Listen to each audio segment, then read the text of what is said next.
že si moje meno Stanley Whiteman a vítam vás pri ďalšej recenzii a tentokrát to bude... kopem do kamery.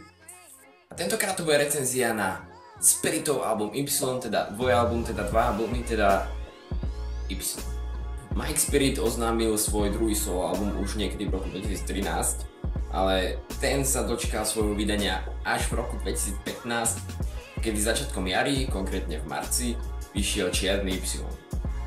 Všetci si vraveli, to je ten dlho očakávaný Spiritov album, mal len 13 pesničiek. Nevarím, že to je málo, ale na pomery slovenských interpretov je jedno z tých menších čísel.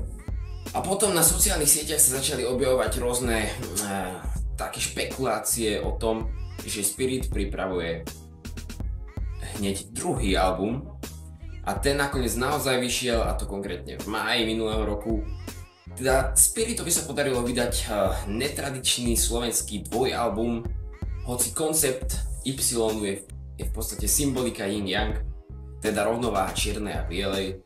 A to sa ukazuje aj v samotnom obsahu albumov, čiže v prvom čiernom sú viac také rapovejšie skladby a v tom druhom bielom sú také jemnejšie, sú viac založené na myšlienkach a spiritových názoroch, tak ako tomu bolo pri albume Nový človek. A pilotný track tomuto albumu Primetime má ku dnešnému dňu na YouTube vyše 13 miliónov zhliadnutí, čo je na slovenské pomery dosť slušné. Spirit za predaj týchto albumov získal platinu.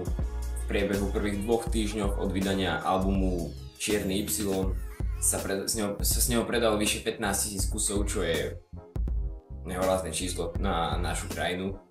A ja osobne, keďže som jeho veľký fanúšik, som si hneď predobjednal Čierny album, samozrejme s Mikinou. Potom vyšiel biely album, ten som si objednal samozrejme tiež, teda som mal šťastie, že som to stihol tak, že mám obidva podpísané, pretože podpísané kusy išli ako teplé rožky a ku koncu leta som sa rozhodol, že si spravím radosť a dokúpil som si aj bielu mikinu. Ja osobne si neviem vybrať, ktorý z týchto dvoch albumov sa mi páči viacej, keďže v jednom i druhom sú skladby, ktoré sú presne podľa môjho gusta a počúvam ich podľa toho, ako mám náladu. Čiže v jeden deň sa mi viacej ľúbi čierny, pretože je to trošku také tvrdšie, a druhý deň mám takú chillovejšiu náladu a vtedy si viacej pustím biely a rozjímam. Hlavnou myšlienkou týchto albumov je prevažne to, že Y symbolizuje niečo ako ráz cestie, neznamená to písmenko Y, postrach všetkých študentov a lindy, a je to o tom, že človek si môže vybrať medzi čiernou a bielou, medzi dvoma cestami. Je to také epické spracovanie obyčajného písmenka. A taktiež sa vzťahuje Y na názov generácie narodenej do roku 2000, ktorá sa ku dnešnému dňu v podstate dostáva k moci po celom svete a mladí ľudia začínajú zastávať všelijaké rôzne funkcie. Ide o to, že my ako nová generácia by sme nemali zabúdať na to, čo treba vo svete dosiahnuť a nezanedbávať dôležité veci, pretože by sa svet mohol dostať ešte do väčších sračiek, ako je. Ak je to vôbec možné. Na oboch albumoch má Spirit relatívne veľký počet hostí, keďže je tam Ego, Ektor, LP, 1.6 samozrejme, Vec, Barbara Weiss, Eva Farná, Maxo, Čistichov, Ben Kristovao.